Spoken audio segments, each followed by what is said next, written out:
பார்த்து பார்த்து தாய்மாமன் சீமான் அவர்கள் போடக்கூடிய வேட்பாளர்கள் அத்துணை பேரும் நெல்மணிகள் தான், யாரும் சோரம் போறது இல்ல. அப்படி எடுத்துக்காட்டாக கட்டாயம் மாதாவரம் சட்டமன்ற தொகுதிக்கு சகோதரி கிருத்திகா அவர்கள் இருப்பார்கள் என்பதில் நிச்சயமான உறுதி இருக்கிறது. தாய்மாமன் சீமான் அவர்கள் அடிக்கடி சொல்லுவாங்க, மக்களுடைய மறதி, மக்களுடைய பெருந்தன்மை, மக்களுடைய அறியாம, இது அத்துணையையும் முதலீடாக வைத்து ஒவ்வொரு முறையும் தேர்தலை அணுகுகிறார்கள் ஆட்சியாளர்கள். மீண்டும் மீண்டும் அரியணைக்கு வருகிறார்கள்.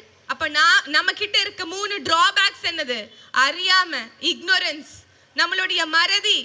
நம்ம மறந்துடுறோம். இந்த முறை என்னென்ன வாக்குறுதிகள் கொடுக்குறாங்களோ 500, 400, 600 எல்லாத்தையும் கொடுப்போம். நாங்க 420 செஞ்சிட்டோம்னு சொன்னாலும் அதை நம்புறதுக்கு தயாரா இருக்கும். இந்த 420கள் செய்த நிறைவேற்றிய அந்த வாக்குறுதிகள் 420ன்னு சொன்னாலும் நம்புவதற்கு தயாராக இருக்கும். அப்படி மறதியை, நம்மோட மறதியை முதலீடாக வைத்து பெருந்தன்மை, சரிப்பா பாவம் இந்த முறை அவங்க கட்டாயம் இதெல்லாம் சொல்லியிருக்கிறாங்க, இதெல்லாம் செஞ்சிருவாங்க, ஒரு தடவை மன்னிச்சு நம்ம மீண்டும் ஒரு முறை வாய்ப்பு கொடுத்துருவோம்னு மீண்டும் மீண்டும் மீண்டும் மீண்டும் அவர்களுக்கு இவர்களை மாற்றி அவர்கள், அவர்களை மாற்றி இவர்கள் என்று அவர்களுக்கு வாக்கு செலுத்தி செலுத்தித்தான் நாம இந்த நிலைக்கு இருக்கிறோம். யாராவது நம்ம எல்லாருமே ஒரு அர்பன் சிட்டியில வாழ்ந்துட்டு இருக்கோன்ற ஒரு மனநிறைவு இருக்கும் பல பேருக்கு. ஏன்னா இன்னும் கிராமங்கள்ல எல்லாம் இன்னும் மோசமா நமக்கு எல்லா வசதிகளும் இல்ல, நம்ம கொஞ்சம் சிறப்பா வாழ்ந்துட்டு இருக்கோம்னு நினைக்கிறோம். ஆனால் நீங்க எல்லாருமே மனசாட்சியை தொட்டு சொல்லுங்க, எனக்கு கடன் சுமை இல்லைங்க, எனக்கு இஎம்ஐ கட்டுற பிரச்சனை இல்லைங்க, எனக்கு ரெண்ட் கட்டுற பிரச்சனை, வாடகை கட்டுற பிரச்சனை இல்லைங்க, என் பிள்ளைகளுக்கு படிக்க வைக்கிற பிரச்சனை இல்லைங்க, எனக்கு எந்த சிக்கலும் இல்லைங்க, நான் நிம்மதியா போய் படுத்து உறங்குறேன், எனக்கு நல்ல தூக்கம் வந்துடும் அப்படின்னு யாரால ஒருத்தரால சொல்ல முடியுமா? இந்த மணலி பகுதியில கூடியிருக்கக்கூடிய பெருமக்கள் யாரால் ஒருவரால் அதை சொல்ல முடியுமா? முடியாது. அந்த நிலைக்குத்தான் நாம் இன்று இருக்கிறோம். அப்படிப்பட்ட இடிநிலைக்கு காரணம் என்ன? எல்லாவற்றிலுமே மக்களுக்கு அதிகமான துன்பத்தையும் அதிகமான சுமையையும் நம்ம இந்த அரசியலை பற்றியே, இந்த அரசியல்வாதிகளை பற்றியே, இல்லை இந்த ஆட்சியாளர்களை பற்றியே சிந்திக்க கூடாது என்ற நிலைக்கு நம்மை தள்ளி வைத்திருக்கிறார்கள். அதுதான் அவர்களுக்கான வெற்றி, அவர்களுக்கான வெற்றி. ஆனால் அது மக்களுக்கான அரசியலா, மக்களுக்கான நலனா?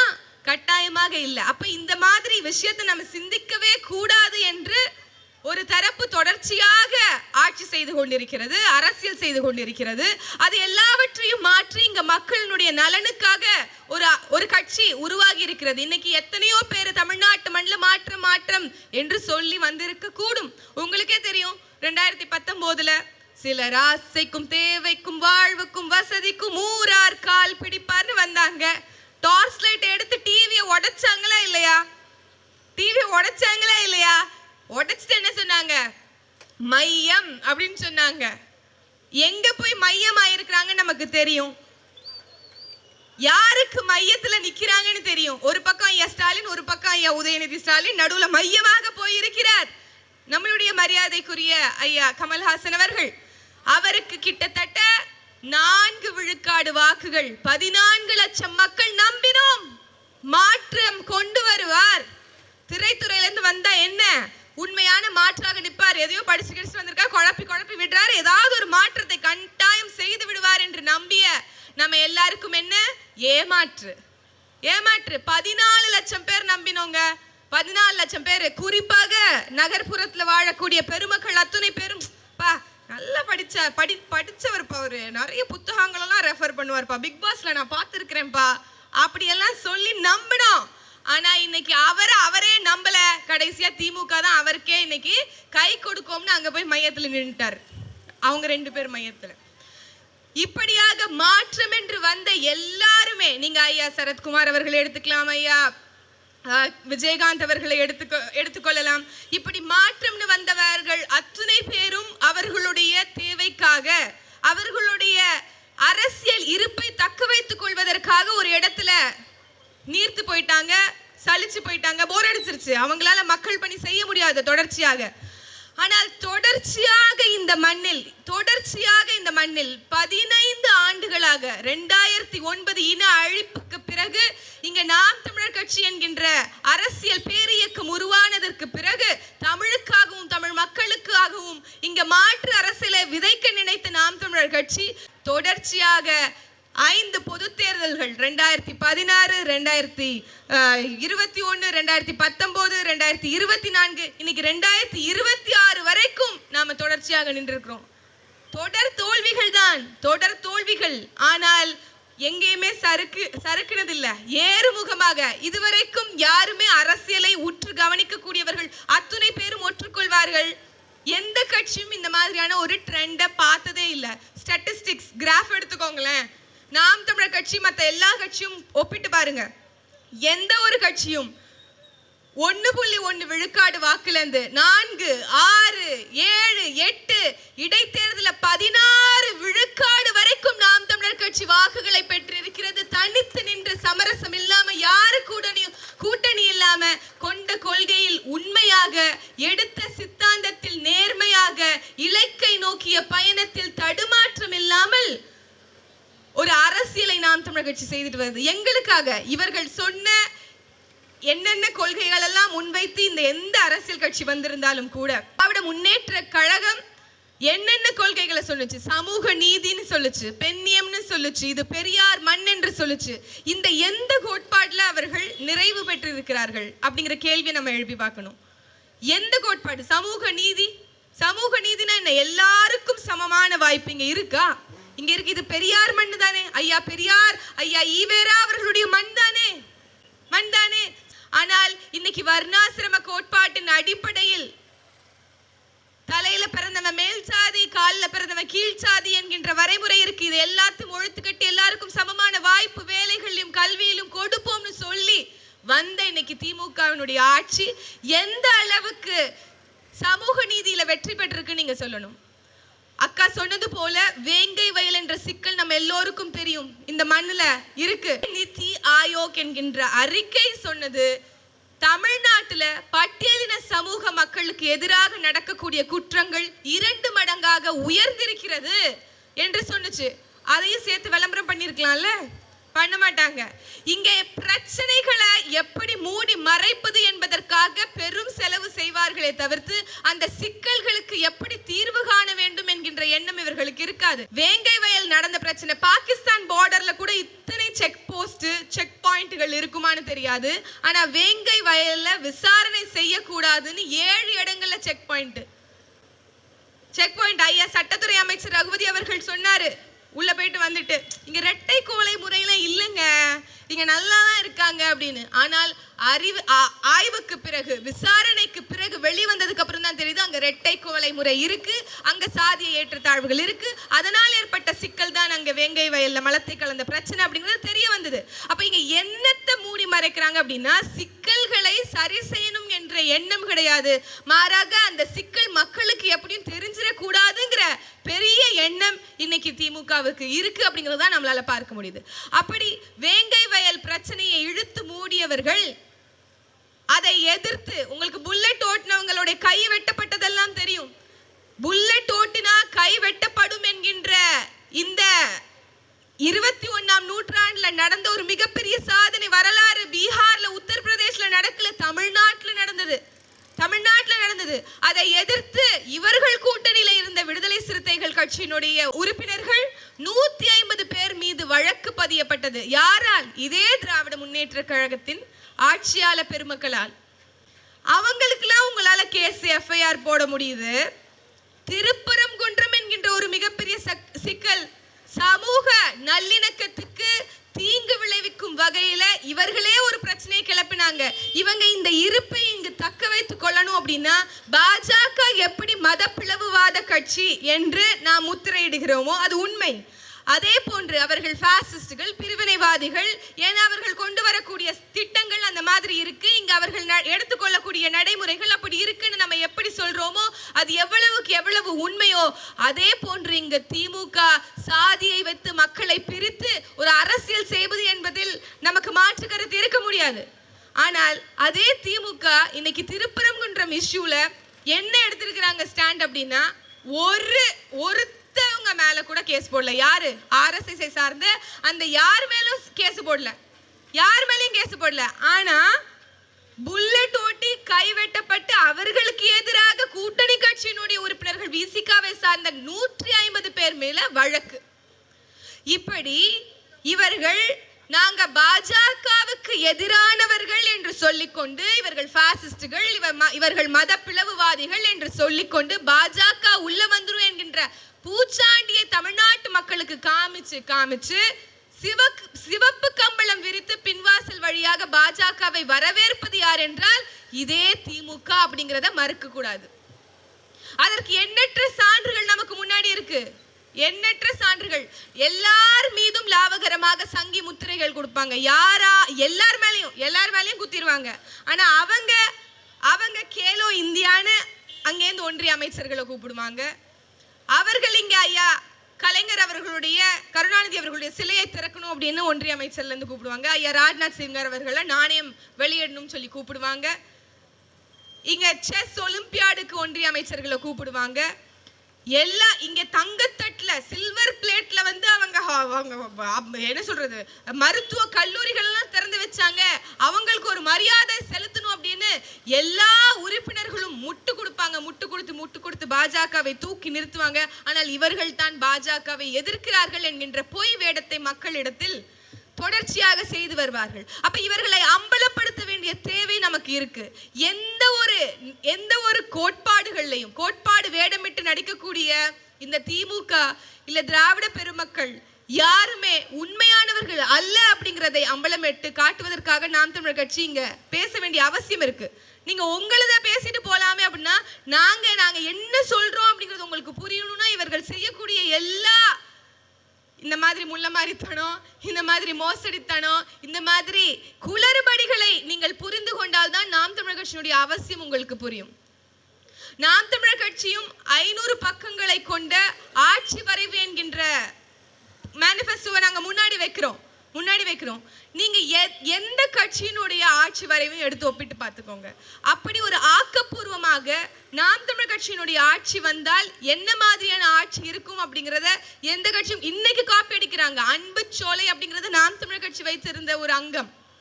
முதியோர்களுக்கு, வயதில் மூத்தவர்களுக்கு, இன்னைக்கு கைவிடப்பட்ட தாய்மார்களுக்கும் இல்ல பெற்றோர்களுக்கும் எப்படி நாங்க பாதுகாத்து அவர்களை பேணி பராமரிப்போம் என்கின்ற திட்டத்தை நாம் தமிழர் கட்சி வச்சது. இவ்வளவு ஆண்டுகால நீண்ட நெடிய வரலாறை கொண்ட திராவிட முன்னேற்ற கழக கட்சி எங்களை பார்த்து தான் காப்பி அடிக்க வேண்டியது இருக்கு. அப்போ என்னதான் 15 ஆண்டு காலம் தான் இந்த அரசியல்ல நாம் தமிழர் கட்சி இருந்தாலும் நாம் தமிழர் கட்சி 15 ஆண்டு காலம் முன்னோக்கி சென்று கொண்டிருக்கிறது. இவர்களே நமக்கு பின்னாடி தான் இருக்கிறாங்க அப்படிங்கிறது தான் உண்மை. இப்படி எல்லா வகையிலும் அவர்களுடைய பெண்ணியம் பேசுவாங்க. பெண்ணியம் என்கின்ற சித்தாந்தத்தை எடுத்துக்கோங்க. பெண்ணியம் பேசினாரு அப்படிங்கறத நம்ம கோட் பண்றோம். ஆனால் எந்த இடத்துல இவர்கள் பெண்களுக்கான முன்னுரிமையை இவர்கள் சாதித்திருக்கிறார்கள் அப்படிங்க. வெறும் திமுகவை கூட எடுத்துக்க வேணாம். நீங்க திமுகவுக்கு ஆல்டர்னேட்டா அதிமுகவுக்கு பலமுறை வாக்கு செலுத்தி வெற்றி பெற வச்சிருக்கீங்க. இல்ல கூட்டணி கட்சிகள் ஏதாவது ஒரு கட்சி சொல்லுங்க. ஒரு கட்சி இவ்வளவு ஆண்டு கால அரசியல்ல பெண்களுக்கான சம வாய்ப்பை கொடுத்திருக்கிறது அப்படின்னு உங்களால சொல்ல முடியுமா? வெறும் 15 ஆண்டு காலம் நிறைந்த நாம் தமிழர் கட்சி ஆணுக்கு பெண் சமமல்ல, ஆணும் பெண்ணும் சமம் என்று சரிநிகர் வாய்ப்புகளை தொடர்ச்சியாக வழங்கி வரும். அதற்கு மிகச்சிறிய எடுத்துக்காட்டாக இன்னைக்கு உங்களுடைய மாதாவரம் சட்டமன்ற தொகுதிக்கே ஒரு பெண் வேட்பாளர் சகோதரி கிருத்திகா அவர்கள். எல்லா இடத்திலும் நீங்க செய்ய முடியாததை உளப்பூர்வமாக இன்று செய்து கொண்டிருக்கிறோம். ஆணும் பெண்ணும் நிகரென கொள்வதால் அறிவில் ஓங்கி வையம் தழைக்குமாம் என்று பாரதி பாடினான். அந்த பாரதிய புகழ்ந்து பேசிட்டோம் அப்படிங்கிற ஒரே காரணத்துக்காக நாங்க சங்கி ஆயிட்டோம். பெஞ்சமின் பிராங்க்லினோட ஒரு கூற்று இருக்கு. If you should not be forgotten as soon as you're dead and rotten, you should write worthy reading or do worthy writing அப்படிங்கிற ஒரு கோட் இருக்கு.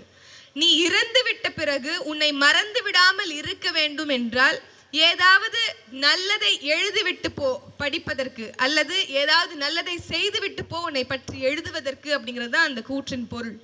அப்படி எழுதியபடி வாழவும் வாழ்ந்ததை எழுதவும் வாய்த்த கவி என்றால் அது பாரதி. கட்டாயம் மிகையாகாது. இந்த விடுதலையின் அத்துணை பரிமாணங்களையும் பாடியவன் பெரும்பாவலன் பாரதி. நீங்க வர்க்க விடுதலையா, சமூக விடுதலையா, பெண்ணிய விடுதலையா, எல்லாவற்றையும் பாடியிருக்கிறான். காக்கை குருவி எங்கள் ஜாதி என்று பாடியவன், தனி ஒரு மனிதனுக்கு உணவில்லையே ஜகத்தினை அழித்திடுவோம் என்று பாடியவன். அப்படிப்பட்ட பாரதி சொல்லில் உயர்வு சொல் தமிழ் சொல்லி, சொல்லில் உயர்வு தமிழ் சொல்லே, அதை தொழுது படித்திடடி பாப்பா என்று தமிழுக்கு பெருமை சேர்த்தவன் ஐயா கவிக்கோ அப்துல் ரஹ்மான் அவர்கள் தான் சொல்லுவாங்க, எட்டயபுரத்தில் 2 பிரசவம், ஒன்று பாரதி மற்றொன்று தமிழ் என்று. அப்படி தமிழுக்காகவே தொன்றாற்றிய, தமிழர்களுக்காகவே பாடிய பாரதியை பாப்பான் என்று ஓரத்துல நீங்க காட்டினீங்க அப்படின்னா, இல்ல அவன் அனைவரையும் சமமாக பார்ப்பான் என்று எங்களுடைய முன்னவனாக நாங்கள் ஏற்பதில் என்ன தவறு இருக்கு? என்ன தவறு இருக்கு? அந்த பாரதியை நாங்க போய் விஜில் மேடையில பேசிட்டோம். விஜில் மேடை ஒரு RSS மேடை அப்படிலாம் எங்களுக்கு தெரியாது முதல்ல. சரி, இட்ஸ் ஓகே. அப்படியே இருந்தாலும் பாரதியை தவிர்த்து அங்க வேற ஏதாவது பேசப்பட்டுச்சா? பாஜகவை பற்றி பேசப்பட்டுச்சா? இல்ல RSS பெருமக்களை பற்றி போற்றி புகழ்ந்தோமா? எது ஒண்ணுமே செய்யல. சொன்னதுல என்ன பிரச்சனை ஆயிருச்சு அப்படின்னா, பார்ப்பன கடப்பாறையை வைத்து திராவிட குட்டிச்சவரை நாங்க தகர்ப்போம் அப்படின்னு சொல்லிட்டோம். சீமான் அவர்கள் சொல்லிட்டாங்க. அப்போ இதற்கு முன்னாடி அறிஞர் அண்ணா அவர்கள் சொன்னது தானே, பார்ப்பனரை வைத்து பார்ப்பனியத்தை அழிப்போம் என்று சொன்னவர் தானே அண்ணா. அப்போலாம் அது வலிக்கல, இப்ப நாங்க சொல்லும் போது வலிக்குது. நாங்க எதுக்கு சொன்னோம்? ஆணும் பெண்ணும் நிகரென கொள்வதால் அறிவில் ஓங்கி வையம் தழைக்குமாம் என்று சொன்ன பாரதி என்கின்ற பார்ப்பனரை வைத்து திராவிட குட்டிச்சவரை ஒழிப்போம் ஒழிப்போம். தமிழ் ஓலைச்சுவடிகளை மீட்டு எடுத்த ஊவே சாமிநாத ஐயர் என்ற பார்ப்பனரை வைத்து நாங்க திராவிட குட்டிச்சவரை அடிக்கணும். அப்பதானே அது அவர்களுக்கெல்லாம் நியாயம் செய்த மாதிரி இருக்கும். எல்லாரையும் சமூக நீதி என்று சொல்லிக்கொண்டு எல்லாரையும் கோவில் நுழைவு போராட்டம் செய்து வைத்தியநாத ஐயர் என்கின்ற பார்ப்பனரை வைத்து நாங்கள் திராவிட குட்டிச்சவரை அடிக்கணும். அதுதானே நேர்மையா இருக்கும், நீதியா இருக்கும். இப்படி சொன்னால் நாங்க சங்கி. ஆனால் அவர்கள் எல்லா வேலையும் செய்யலாம். இன்னைக்கு கூட எதிர்வினை ஆற்றோங்கிற பேர்ல இதுவரைக்கும் சாதி தலைவராக இருந்த ஐயா பசும்பொன் முத்துராமலிங்க தேவர் அவர்கள் இன்னைக்கு ஆன்மீகமும் அரசியலும், தெய்வ திருமகன் அவர்களின் ஆன்மீகமும் அரசியலும் என்கின்ற தலைப்பில் கருத்தரங்கம் நடக்குது. இந்துத்துவத்துக்கும் இந்து தேசியத்துக்கும் எதிரான தெய்வ திருமகன் முத்துராமலிங்க தேவர் அவர்களின் ஆன்மீகமும் அரசியலும். இந்த கருத்தரங்கத்தை போடுறது எந்த தரப்புல இருந்து அப்படின்னா, பொன் ஊசியா இருந்தாலும் கண்ணில் குத்திக்கலாமா, பொன்னூக்கா இருந்தாலும் கண்ணில் குத்திக்கலாமான்னு சொன்ன ஐயா கொளத்தூர் மணி அவர்களுடைய தரப்புல இருந்து, அந்த திராவிட இயக்க தரப்புல இருந்து இன்னைக்கு இப்படியான ஒரு கருத்தரங்கம் போடுற நிலைமைக்கு தள்ளியது யார்? தாய்மாமன் சீமான் அவர்கள். யாராவது ஒருத்தவங்க, அதாவது இதுவரைக்கும் நான் இப்படி எல்லாம் பேசி ஒரு தலைவரை சத்தியமாக பார்த்ததில்லை. எனக்கு பாய்தான் தெரியும், பஞ்சமெத்தை தெரியாது. எனக்கு பாசம் கொள்ளதான் தெரியும், பகைமை கொள்ள தெரியாது. எனக்கு பதுங்க தெரியும், பாயவும் தெரியும், பயங்கொள்ள தெரியாது என்று சூளுரைத்த பெருமகன் இருக்கிறான் என்றால் அது எங்கள் தாத்தா தெய்வ திருமகனார் முத்துராமலிங்க தேவர் அவர்கள் தான். Head can administer, shoulder can fight, both combined together can rule. உன்னுடைய மூளையால வெறும் சிந்திக்கத்தான் முடியும், தோள்களால வெறும் சண்டையிடத்தான் முடியும், ரெண்டும் சேர்ந்தால் தான் உன்னால் ஆட்சியாள முடியும் என்று பேருரை பேசியவர் ஐயா முத்துராமலிங்க தேவர் அவர்கள். குற்றப்பரம்பரை என்கின்ற மிக கொடிய சட்டம், கள்ளர்கள், மறவர்கள், பிரமலை கள்ளர்கள் என்று பல சாதிகளுக்கு ஒரு பெரிய அடக்குமுறை, ஒடுக்குமுறை. அந்த காலகட்டத்தில் அந்த ஆங்கில அதிகாரிகளோட சண்டையிடுகிறார் ஐயா முத்துராமலிங்க தேவர் அவர்கள். அப்போது ஆங்கில அதிகாரி சொல்லுகிறார், நீங்க யார் கூட சண்டை போடுறீங்கன்னு தெரியுமா? எங்களுடைய ராணுவத்தினுடைய அளவு தெரியுமா? எங்களுடைய ராணுவத்தினுடைய பலம் தெரியுமா? இந்த ராணுவம் கடல் அளவுக்கு பெருசானது அப்படிங்கிறாரு ஐயா முத்துராமலிங்க தேவர் அவர்கள். சொல்லுகிறார், மானம் பெரிதென்று நினைப்பவனுக்கு மரணம் முழங்கால் மட்டும்தான், சமுத்திரம் மட்டும்தான் என்று சொல்கிறார். அப்படி மானத்தை பெரிதென கருதி, வீரத்தை பெரிதென கருதி உயிரை துச்ச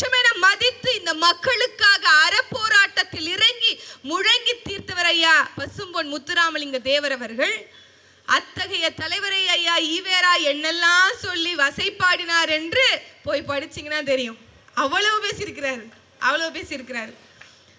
ஒரு பெரிய தலைவர் கூட பார்க்காம அவரை ஆன்மீகமும் அவருடைய அரசியலும் இவர் கடவுள் மறுப்பு நம்ம எல்லாருக்கும் தெரியும்.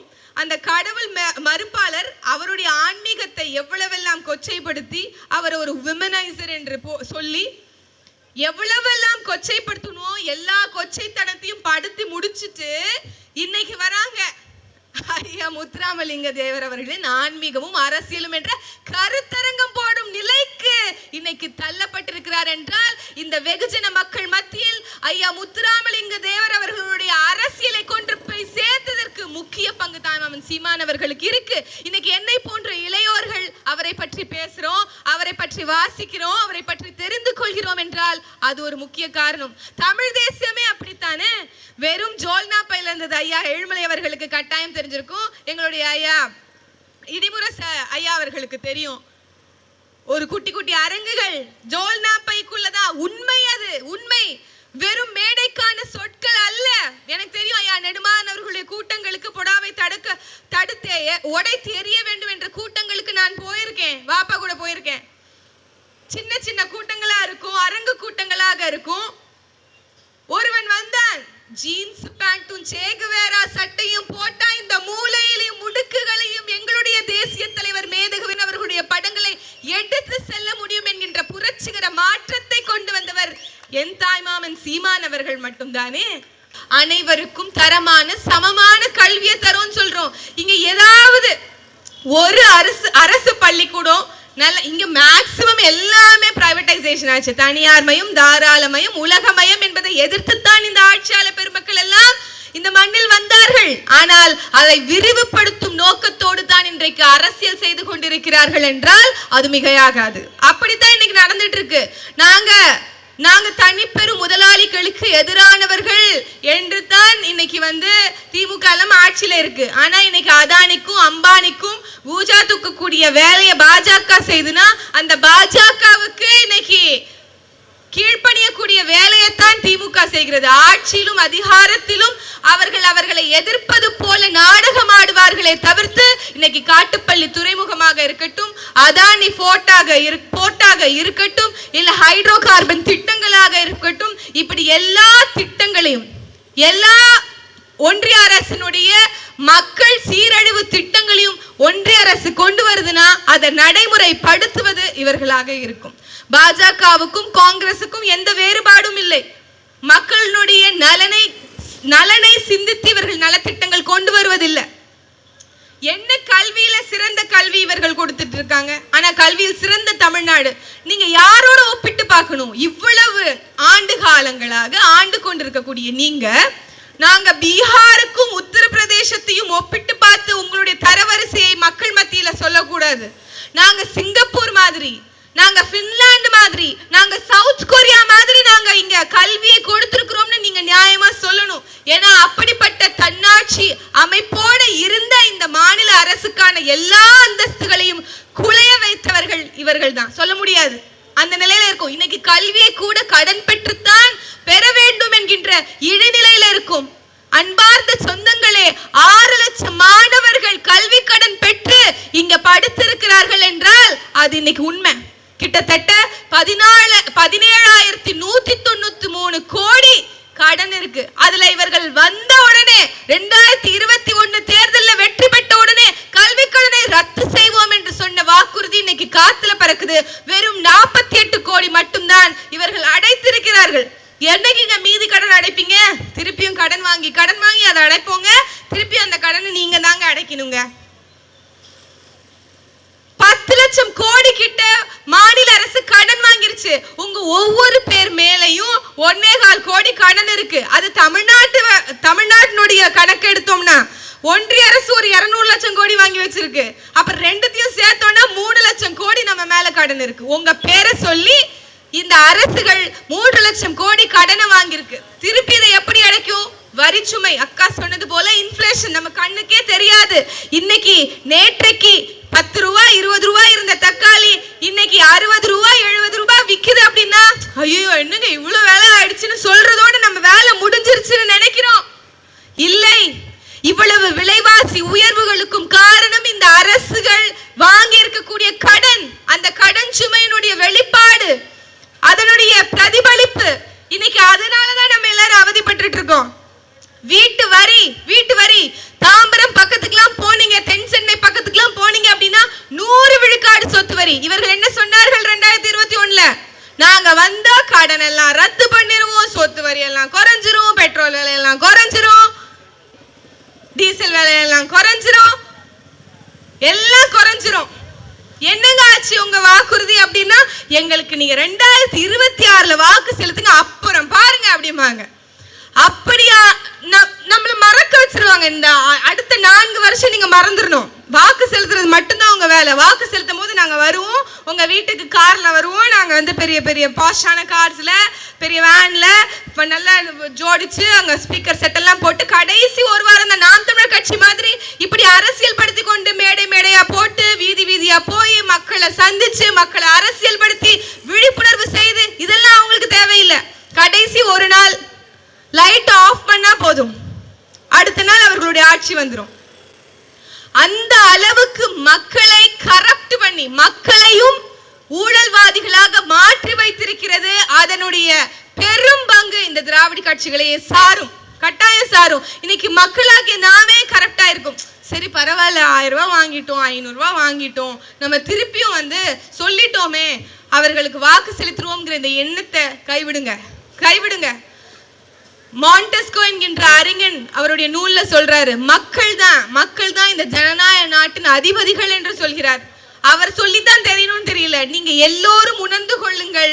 நம்மளுடைய வாக்கு மிகவும் வலிமையானது. நம்மளுடைய வீட்டை காவல் செய்யக்கூடிய அந்த காவலாளி வீட்டுல இருக்க பொருள் எல்லாத்தையும் திருடிட்டா நம்ம சும்மா விடுவோமா? அப்படித்தான் இந்த நாட்டை ஆட்சியாளர்கள் கிட்ட கொடுத்துட்டு நம்மளோட வீட்டை திருடுவதற்கான எல்லா வேலையையும் அவங்க செய்யறாங்க. நம்ம வாய் மூடி மௌனித்து இருக்கோம். இதை உடைக்கணும், கேள்வி கேட்கணும். ஐயா தேவர் அவர்கள் சொன்னது போல, நீ ஊமையா இருக்க வரைக்கும் உன்னை நல்லவன் சொல்லுவான், நீ உரிமை என்று பேசிட்டா நீ தேச துரோகி என்பான். அப்படித்தான் இன்னைக்கு நாம் தமிழர் கட்சிக்கு குத்தப்பட்டிருக்கக்கூடிய முத்திரை. எல்லா போராட்ட களங்களிலும் நாம் தமிழர் கட்சி நிக்குது. Kudankulam, hydro carbon, methane, ethane, எல்லா பிரச்சனைக்கும், டங்ஸ்டன், பரந்தூர் விமான நிலையம், 8 வழிச்சாலை, எல்லா சிக்கல்களுக்கும் இன்னைக்கு மக்களா நிக்கிறோம். ஆனால் நமக்கு கொடுக்கப்பட்டிருக்க பேர் என்ன? பிரிவினைவாதிகள். இவங்க பிரிவினைவாதிகள், தமிழ் சாவனிஸ்டுகள். நாங்க தமிழர்களுடைய உரிமை என்று பேசினால் பிரிவினைவாதிகளாக மாறுகிறோம். தமிழ் என்பது, அதாவது மொழி என்பது வெறும் தொடர்பு மாற்று கருவி கிடையாது. அது நம்மளுடைய உணர்வுகளையும் நம்மளுடைய கருத்துகளையும் பரிமாறிக்கொள்வதற்கு மட்டும்தானா? மொழி என்பது நம் வாழ்வியல் இல்லையா? மொழி என்பது நம்மளுடைய நாகரிக வளர்ச்சிக்கான ஒரு கருவி இல்லையா? மொழிதானே நம்மளுடைய சிந்தனையின் ஊற்றாக இருக்கு. அதைத்தான் ஐயா தமிழ் தேசியத்தினுடைய பேராசன் ஐயா மணியரசன் அவர்கள் தமிழ் தேசியம் என்றால் என்னங்கிறதுக்கு விளக்கம் சொல்றாரு பாருங்க. தமிழ் தேசியம் என்பது அறமும் அரசியலும் ஒன்று சார்ந்ததுங்கிறாரு. அரசியல்னா நம்மளுடைய விடுதலையை, அரசியல் விடுதலையை பறைசாட்டுகிறது. அறம் என்றால் மனிதநேய பண்பு, மக்கள் நல பண்பு, இதையெல்லாம் மையமாக கொண்டதுதான் தமிழ் தேசிய அரசியல். எல்லாரும் வாருங்கள் வாழலாம், தமிழர்கள் சற்று முன்னால் நின்று நாங்கள் ஆளுவோம் சொல்றதுல என்னங்க தப்பு இருக்கு? எல்லாரும் அவங்கவுங்களோட ஐடென்டிட்டியோட வாங்க, உங்களுடைய முகவரிகளோட வாங்க. நீ குஜராத்தியா, நீ பீகாரியா, நீ தெலுங்கனா, நீ மலையாளியா, வாங்க. உங்களுடைய அடையாளங்களோட எல்லாரும் சேர்ந்து வாழுவோம், தவறில்லை. ஆனால் தமிழர்களை ஆள வைங்க. அப்பதான் இந்த மண்ணுக்கான உரிமைகள் அத்தனையும் மீட்கப்படும், காக்கப்படும். திராவிடம் திராவிடம் திராவிடம் என்பது ஒரு இனம், திராவிடம் என்பது ஒரு இனம் என்று பேசிய காலங்கள் மாறி இன்னைக்கு திராவிடம் என்றால் என்னன்னு தெரியாத நிலைதான். ஆனா திராவிடம் என்றால் கருத்தியல் என்று மாறி இருக்கிறாங்க. திராவிடம் என்றால் கருத்தியல் என்ற நிலைக்கு தள்ளப்பட்டிருக்கிறார்கள். காரணம் தமிழ் தேசியத்தினுடைய வளர்ச்சி, நாம் தமிழர் கட்சியினுடைய முகிழ்ச்சி. இதுதான் இன்னைக்கு சினிமாக்காரர்களுக்கா இல்ல அரசியல்வாதிகளுக்கா என்பதெல்லாம் போட்டி அல்ல. ஏன்னா உண்மையா சொல்லணுமா, சகோதரர் விஜய் அவர்களுக்கு இங்க இருக்க வேண்டிய ஆளே இல்லை. அவருடைய அறிவுக்கும் அவருடைய புகழுக்கும் அவருடைய பணத்துக்கும் அவர் டொனால்ட் ட்ரம்ப் கூட தான் போட்டி வைக்கணும். ஆனால் இப்ப கொஞ்சம் பிஸியா இருக்காரு, குறிப்பாக அந்த விசாரணை வரைக்கும். அதுக்கப்புறம் திருப்பி பங்கருக்குள்ள இருந்து வெளில வருவாங்க, அப்ப நமக்கு தெரியும். அப்படி அவர்களோட எல்லாம் நமக்கு போட்டியா அப்படிங்கறதெல்லாம் குழப்பிக் கொள்ள வேண்டாம். இனிமேல் தமிழ்நாட்டுல கருத்தியல் சண்டை தான் இருக்க வேண்டும். அது தமிழ் தேசியமா திராவிடமா என்கின்ற கருத்தியல் போராகத்தான் இருக்க வேண்டும். மக்கள் ஆழ சிந்திக்க வேண்டும். இந்த ரெண்டுத்துக்குமான போட்டியாக மக்கள் உணர வேண்டும். நம்மளுடைய அடிப்படை தேவைகளை சரி செய்து கொடுத்திருக்கிறதா திராவிடம்? திராவிடம் என்கின்ற சொல்லை வைத்து தானே இத்தனை ஆண்டுகள் அரசியல் செய்து வந்தார்கள். எதை சரி செஞ்சிருக்காங்க? என்ன அடிப்படை வசதிகள் இந்த மண்ணில் சரி செய்யப்பட்டிருக்கிறது? மருத்துவம், கல்வி, வேலை வாய்ப்பு, எதுல இவர்கள் சரியாக இருந்திருக்கிறார்கள்? மருத்துவமனைக்கு போனா நம்மளால படுக்க முடியுமா?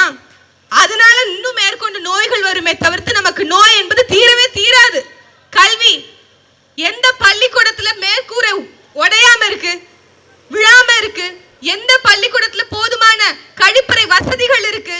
எந்த ஒரு அடிப்படை தரமும் இல்லாத ஒரு நிர்வாகம் தான் இங்கு இருக்கிறது. நாம் தமிழர் கட்சி என்ன சொல்லுது? ஆரம்ப கல்வி முதல் ஆராய்ச்சி கல்வி வரை அனைவருக்கும் தரமான சமமான கல்வியை தருவோம்னு சொல்லுது. எப்படிங்க தருவீங்க? கேள்வி இருக்கும்.